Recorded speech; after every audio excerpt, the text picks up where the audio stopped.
తిరిగి BCN news కి స్వాగతం.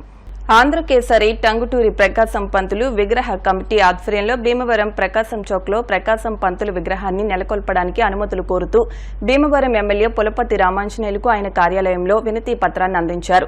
ప్రకాశం పంతులు విగ్రహ నిర్మాణ కమిటీ కార్యదర్శి చెరుకువాడ రంగసాయి మాట్లాడుతూ 90 ఏండ్ల నాటి స్వాతంత్ర్యోద్యమంలో ప్రకాశం పంతులు భీమవరం గ్రామానికి వచ్చినప్పుడు ఆయనతో జెండా ఎగరవేసిన ప్రాంతంలో ప్రకాశం చౌక్ అని నామకరణం చేశారని, ఇప్పటి వరకు విగ్రహం లేకపోవడం శోచనీయమని, 15 ఏళ్లుగా ప్రతినిధులకు ఈ విషయంపై వినతి పత్రాలు అందిస్తున్నామని, ఈసారి ఎమ్మెల్యే అంజిబాబు విగ్రహ ఏర్పాటుకు అనుమతి మంజూరు చేయిస్తారని భావిస్తున్నామని అన్నారు.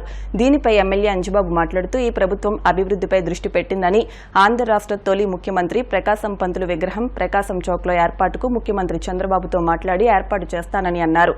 విగ్రహ కమిటీ సభ్యులు కంతేటి వెంకటరాజు, అరసవల్లి సుబ్రహ్మణ్యం, బట్టిప్రోలు శ్రీనివాసరావు, నందమూరి రాజేష్, బార్ అసోసియేషన్ అధ్యక్షులు ఎంవి రమణ, ఉండపల్లి రమేష్ నాయుడు, నరహర్శెట్టి కృష్ణ, ఎద్దు యేసుపాదం, ఇందుకూరి శివాజీ వర్మ తదితరులు పాల్గొన్నారు. ఈరోజు ఆంధ్రకేసరి టంగుటూరి ప్రకాశం పంతులు గారు ప్రకాశం చౌక్లో విగ్రహం పెట్టాలని విజ్ఞాన వేదిక వారు, బార్ అసోసియేషన్ వారు, కంతేటి వెంకటరాజు గారు వీరందరూ వచ్చి వినతి పత్రం ఇవ్వడం జరిగింది. మరి ఆంధ్ర రాష్ట్రానికి తొలి ముఖ్యమంత్రి అయిన ప్రకాశం పంతులు గారు భీమవరం వచ్చినప్పుడు ఆ ప్రాంతానికి ప్రకాశం చౌక్ అని పేరు పెట్టారు. అప్పటి నుంచి ఆయన ఫోటో కానీ ఆయన విగ్రహం కానీ అక్కడ పెట్టాలని చెప్పి ఆలోచన చేశారు. ఇప్పటి వరకు కార్యరూపంలోకి రాలేదు. మరి ఈసారి తప్పనిసరిగా ఇటువంటి మహనీయుల విగ్రహం పెట్టడం న్యాయం, ధర్మం కూడాను. ఖచ్చితంగా ఆయన విగ్రహాన్ని పెట్టడానికి నా వంతు నేను కృషి చేస్తానని చెప్పి తెలుసు. ఆంధ్రకేసరి టంగుటూరి ప్రకాశం పంతులు గారి విగ్రహాన్ని ప్రకాశం చౌక్లో నెలకొల్పాలని చెప్పేసి అనేక మార్లుగా మేము ప్రయత్నం చేసుకుంటూ వస్తున్నాం. అయితే ప్రకాశం చౌక్గా పేరు పెట్టడానికి కారణం ఏంటంటే ఆయన 90 సంవత్సరాల క్రితం భీమవరం స్వాతంత్రోద్యమంలో వచ్చినప్పుడు ఇక్కడ ప్రకాశం చౌక్లో ఆయన జెండా ఎగరేసిన ప్రాంతానికి ఇక్కడ ప్రకాశం చౌక్ నామకరణం చేశారు. అప్పటి నుంచి అనేక ఉద్యమాలు, అనేక కార్యక్రమాలు, అసలు గవర్నమెంట్ కార్యక్రమాలు, ఏ కార్యక్రమంలో ప్రకాశం చౌక్ మోగిపోతుంది. అటువంటి ప్రకాశం చౌక్లో విగ్రహం లేకపోవడం చాలా శోచనీయమని భావించి ఒక కమిటీ కింద ఏర్పడి విగ్రహం అడిగితే పెనుమంట్ర వడియార్ గారు అబ్బాయి మనకు ఉచితంగా ఇచ్చారు. మరి అనుమతిస్తే మరి వాళ్ళ కొత్తగా వచ్చిన ప్రభుత్వం అనేక అభివృద్ధి కార్యక్రమాలు మనకు ముఖ్యమంత్రి చంద్రబాబు గారు చేస్తున్నారు. మరి తొలి ముఖ్యమంత్రిగా ఈయన చేసినటువంటి త్యాగానికి ఇక్కడ భీమవరంలో ప్రకాశం చౌక్ చేయాలనే ఉద్దేశంతో ఇవాళ ఎమ్మెల్యే పులపతి రామాంజనేయులు గారు చేసాం. తప్పకుండా ఈ విగ్రహం కలపాలని కోరుకుంటున్నాం. భీమవరం పట్టణంలో ప్రకాశం చౌక్ అనేటువంటి నామకరణంలో ఉన్న ప్రదేశంలో మరి తొలి ముఖ్యమంత్రి ఆంధ్ర రాష్ట్రానికి, ఉమ్మడి రాష్ట్రంలో అటువంటి వ్యక్తుల యొక్క విగ్రహం భీమవరం పట్టణంలో పెట్టాలని చెప్పి మన స్థానిక శాసనసభ్యులు పెద్దలు మరి గవర్నీయులైనటువంటి అంజిబాబు గారిని కోరడం జరిగింది. ఈ వెంటనే దాతలందరూ కూడా ఆ విగ్రహానికి ఉన్నారు. మీరు అనుమతిస్తే ప్రభుత్వం తరఫు నుంచి అక్కడ పెట్టడానికి మేము సన్నాహాలు నిర్వహణ కమిటీ తరఫున చేసుకుంటామని తెలియజేస్తాం. టంగుటూరి ప్రకాశం పంతులు గారు అంటే మన ఉమ్మడి రాష్ట్రానికి తొలి ముఖ్యమంత్రిగా పనిచేశారు. ఆయన ఎంతో మహోన్నతమైన నాయకుడు. అటువంటి వారి విగ్రహం మన ప్రకాశం చౌక్లో పెట్టడం అన్నది ఆమోదయోగ్యం. దీన్ని వెంటనే మన ఎమ్మెల్యే గారిని అందరూ కూడా, అన్ని సంఘాలు కూడా ఇప్పటికే ఆలస్యమైంది కాబట్టి వెంటనే దానికి అనుమతి ఇచ్చి ఆయన యొక్క విగ్రహాన్ని, మహానుభావుడి యొక్క విగ్రహానికి అనుమతి ఇవ్వాల్సిందిగా అందరి తరఫున కూడా. కాబట్టి ఇప్పుడు కొత్తగా వచ్చిన ప్రభుత్వం నారా చంద్రబాబు నాయకత్వంలో మరి అభివృద్ధికి పెద్దపీట వేస్తున్నారు. మరి అభివృద్ధి పథకంలో భాగంగా మరి విగ్రహ ఏర్పాటు కూడా ఆయన సహాయం చేయాలని చెప్పి మేము కోరుతున్నాం. మరి ఈరోజు పులపతి రామాంజనేయులు గారి ద్వారా ఈ విషయాన్ని ఆయన దృష్టికి తీసుకొచ్చాం. మరి ఆయన తొందరలో విగ్రహ ఏర్పాటు కృషి చేస్తారని చెప్పి మేము మనస్ఫూర్తిగా కోరుకుంటాం. ప్రకాశం చౌక్ అనే పేరు తప్ప అక్కడ ఏ విధమైనటువంటి చిత్రపటం కానీ విగ్రహం కానీ లేదు. దానికోసం మన రంగసాయి గారు, అదేవిధంగా భీమవరం పట్ల కంతేటి వెంకటరాజు గారు అందరూ కూడా ఏనాటి నుంచో విగ్రహం కోసం మరి పదే ప్రతిపాదనలు ఇవ్వడం జరుగుతుంది. కానీ ఇప్పటివరకు కూడా ఇవ్వలేదు. కాబట్టి మన భీమవరం శాసనసభ్యులు అంజిబాబు గారి ఆధ్వర్యంలో మన రాష్ట్ర ముఖ్యమంత్రి చంద్రబాబు నాయుడు గారు, అదేవిధంగా ప్రతి దానికి ముందు ఉండేటువంటి డిప్యూటీ సీఎం పవన్ కళ్యాణ్ గారు ఆయనకు కూడా దృష్టికి తీసుకెళ్ళి మరి విగ్రహ ప్రతిష్టాపనకి సానుకూలంగా ఉండాలని చెప్పి మన ఎమ్మెల్యే గారిని కోరుతానికి వస్తాం.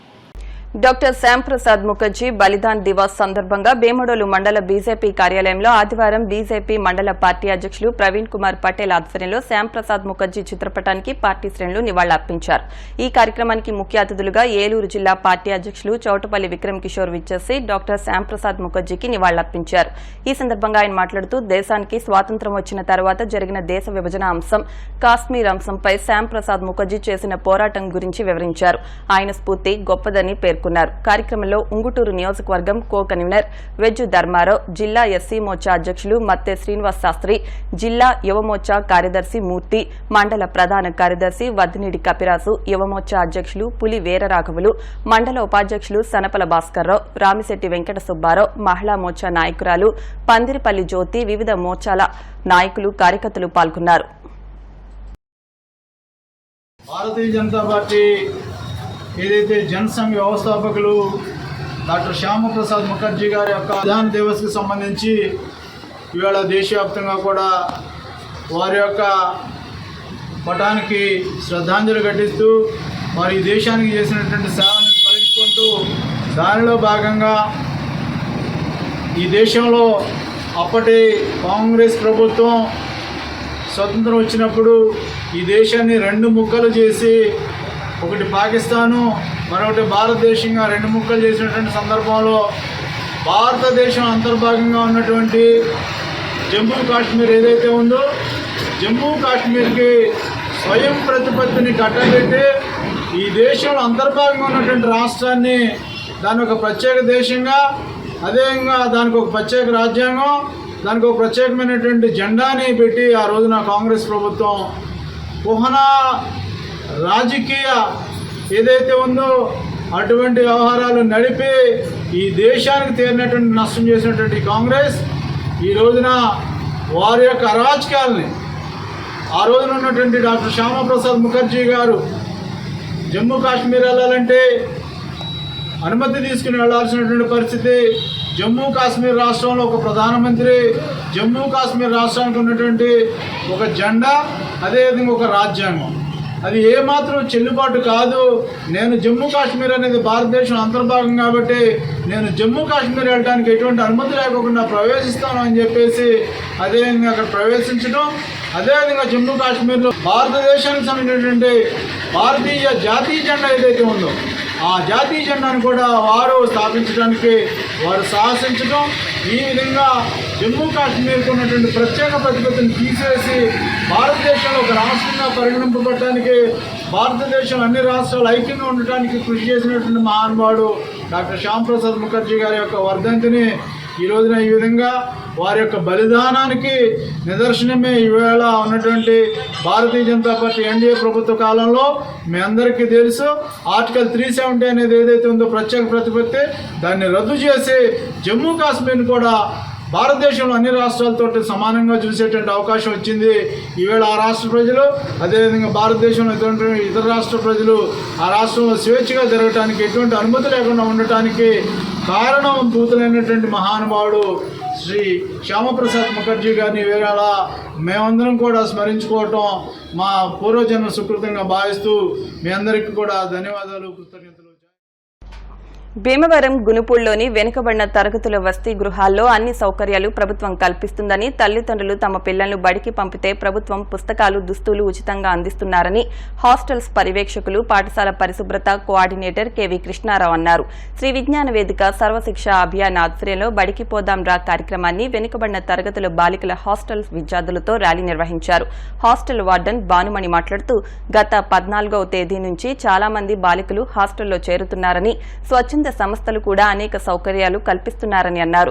నిర్వాహకులు చెరుకువాడ రంగసాయి మాట్లాడుతూ రాష్ట్ర ప్రభుత్వం బడికి పోదాం రా కార్యక్రమానికి ప్రభుత్వంతో పాటు స్వచ్ఛంద సంస్థలు అవగాహన కార్యక్రమాలు నిర్వహించడం అభినందనీయమన్నారు.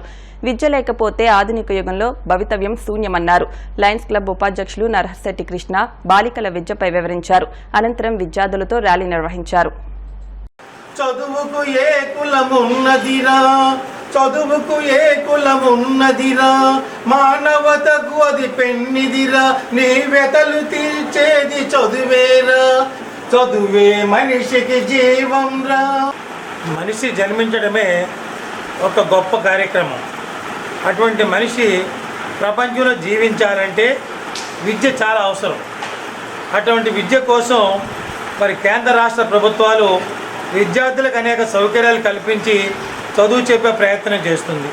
మరి ప్రభుత్వ పరంగా ఆ కార్యక్రమాన్ని చేస్తూ మరి ఇలాగ మన పట్టణంలో ఉండేటువంటి మన సంఘ సేవకులు శ్రీ విజ్ఞాన వేదిక తినేటువంటి మన రంగసాగర్ ఆధ్వర్యంలో ఆయన స్థాయి ప్రత్యేకమైనటువంటి ఏర్పాట్లు పాఠశాలలకి వేరే వేరే ప్రాంతాలకు వెళ్ళి విద్యార్థులు ఎవరైతే బడికి రావటం లేదో వాళ్ళందరికీ కూడా ప్రోత్సాహం కల్పించి బడి యొక్క అవసరం తెలియజేసి పాఠశాలలో చేసే మహా కార్యక్రమంలో ఆయన చేస్తున్నారు. కాబట్టి చదువు అనేటువంటి చాలా ముఖ్యం కనుక తప్పకుండా మీరందరూ కూడా పాఠశాలకు వెళ్ళాలి. మరి గతంలో మీ తల్లిదండ్రులు వ్యవసాయాలు ఇతర పనులు చేసుకున్నా మీరు చదువుకోవడం ద్వారా సమాజంలో మంచి స్థితికి వచ్చి మీ కుటుంబాన్ని పోషించగలుగుతారు. మీ కుటుంబాన్ని, మీ గ్రామాన్ని, తద్వారా భారతదేశాన్ని, మన రాష్ట్రాన్ని అభివృద్ధి పదంలో తీసుకెళ్తారని చెప్పి నేను అందరూ కూడా ఆశిస్తూ నిరక్షరాస్యత నిర్మూలనకు అనేక పథకాలు బాలల కోసం ఏర్పాటు చేశారు. దానిలో భాగంగా ఇప్పుడు రాష్ట్ర ప్రభుత్వం మరి స్కూల్లో బ్యాగ్స్, పుస్తకాలు, నోట్ పుస్తకాలు, అలాగే మరి బ్యాగులు, అది కాకుండా సైకిళ్ళు కూడా ఇచ్చే ప్రయత్నంలో ఉన్నారు. ఆల్రెడీ పుస్తకాలన్నీ ఇచ్చడం జరిగింది. మరి ఇన్ని సౌకర్యాలు ఇచ్చినప్పుడు మరి మీరు బడిలో చేరడానికి మీ తల్లిదండ్రులు ఎందుకు తెలియదు మాకు. మరి ప్రభుత్వం చూడండి చక్కగా మీరు చేరినవన్నీ ఇచ్చేస్తున్నారు. దీంతో పాటు వెనుకబడిన తరగతుల బాలికలకు ప్రత్యేక హాస్టల్స్ మెయింటైన్ చేస్తున్నారు. అందువల్ల ఈ విద్యా సంవత్సరం ప్రారంభం నుంచి బడికి పోదాం రా అనే పథకం రాష్ట్ర ప్రభుత్వాన్ని విద్యాశాఖతో కలిపి మేము చేస్తున్నాం. శ్రీ విజ్ఞాన వేదిక, విద్యాశాఖ సమగ్ర శిక్ష ఆధ్వర్యంలో ఈ కార్యక్రమాన్ని నిర్వహిస్తున్నాం. మేము కూడా ఈ హాస్టల్లో చేరిన వాళ్ళకి కొన్ని సౌకర్యాలు కల్పిస్తాం సార్. అవన్నీ కూడా మేము ఏర్పాటు చేస్తాం. అందుకని తల్లిదండ్రులు ఆలోచించండి, ఎవరిని ఇంట్లో ఉంచుకోవద్దు, పిల్లల్ని బడికి పంపండి. దీని మీద ఉద్యమం చేస్తామని తెలియజేస్తున్నాం. సర్వశిక్ష అభియాన్ మరియు విద్యాశాఖ అలాగే స్వచ్ఛంద సంస్థలు అయినటువంటి శ్రీ విజ్ఞాన వేదిక చెరుకోట రంగసాయి గారి నేతృత్వంలో బడికి పోదాం రా అనే ఒక నినాదంతో భావితరాల పౌరులుగా అలాగే భారతదేశానికి గర్వించదగ్గ పౌరులుగా ప్రతి ఒక్కరు తీర్చిదిద్దాలంటే ముందు ప్రతి ఒక్కరూ కూడా తల్లిదండ్రులు ముఖ్యంగా పిల్లల్ని పాఠశాలకి పంపి వాళ్ళు చదివించి ఉన్నత శిఖరాలకి ఎదిగే విధంగా కూడా ప్రతి ఒక్కరూ కూడా కృషి చేయాలనే ఉద్దేశంతో ఈరోజు బీసీ సంక్షేమ హాస్టల్లో ఈరోజు ఈ కార్యక్రమాన్ని ఒక అవగాహన కార్యక్రమంగా ఏర్పాటు చేయడం జరిగింది. గోవులను రక్షించాల్సిన బాధ్యత ప్రతి ఒక్కరి మీద ఉందని గోరక్ష అధ్యక్షులు సుంకరదాసు అన్నారు. పశ్చిమ గోదావరి జిల్లా భీమవరం 1 టౌన్ ప్రాంతంలో కొన్ని నెలల క్రితం జరిగిన ప్రమాదంలో ఒక ఆంబోతు కాలు విరిగిపోయింది. విషయం తెలుసుకున్న సుంకరదాసు వైద్యుల సహకారంతో చికిత్స చేయించారు. అయినప్పటికీ పూర్తిగా నయం కాకపోవడంతో సజ్జన్ పండూరి బాబుకి సమాచారం అందించారు. గోవుల్ని రోడ్ల మీద వదలవద్దని గోవుల యజమానులకు హితవు పలికారు.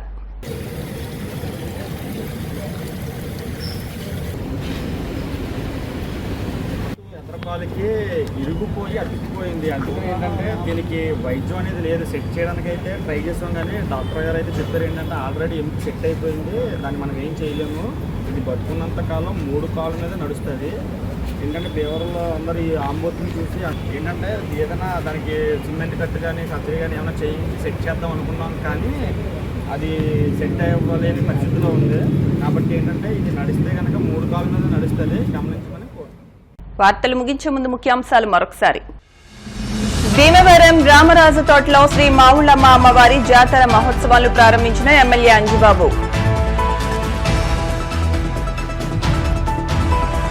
శ్యామ్ ప్రసాద్ ముఖర్జీ స్ఫూర్తితోనే ప్రధాని మోడీ 370 ఆర్టికల్ను రద్దు చేశారు. శ్యామ్ ప్రసాద్ వర్ధంతి కార్యక్రమంలో బీజేపీ జిల్లా అధ్యక్షులు తాతాజీ.